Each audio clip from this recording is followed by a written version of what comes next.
Hello everyone, I'm here to talk about Chinua Achebe and how his life influenced his book, Things Fall Apart.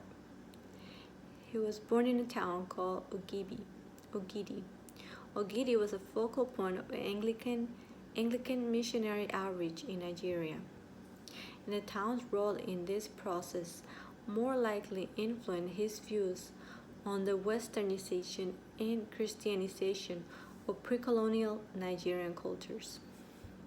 His father was a Christian, and he worked for a missionary teacher. He may have raised him as a boy who was looking for the greater good of everyone.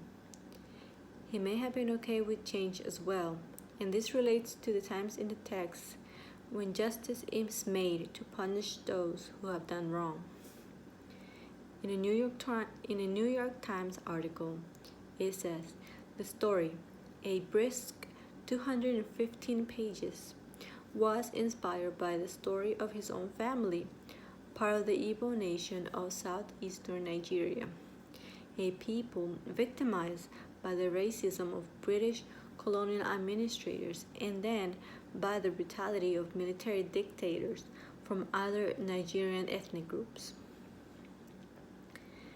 Because of this, negative biases were common against his group of people, and with his book, although filled with violent scenes, the overall theme was that violence was not at the heart of the culture, but instead it was punished, and the people were expected to live under the moral laws of their gods.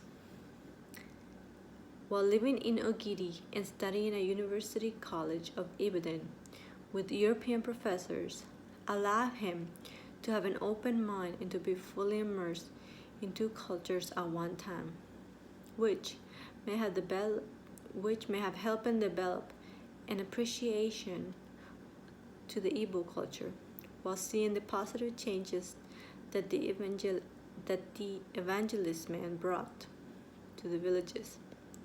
In his book, one reads about many of the folk tales that may have been passed down from generations, while at the same time there are comments of how things need to change as far as the structure of governing system and what beliefs need to be revisited. For example, the killing of twin babies, which may bring a curse to the family if they stay alive. At 28 years old, he wrote the book Things Fall Apart in London once he graduated in 1953, possibly to reshape misconceptions that people in Europe may have about the Igbo culture. In the same New York article, he mentions, I grew up among eloquent elders. In the village or even in the church which my father made sure we attended, there were eloquent speakers. That eloquence was not reflected in Western books about Africa.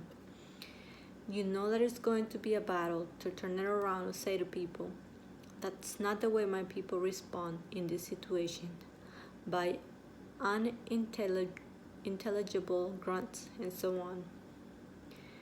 Mr. Achebe also said, and it is that speech that I knew I wanted to be written down. And that is what we see in his book.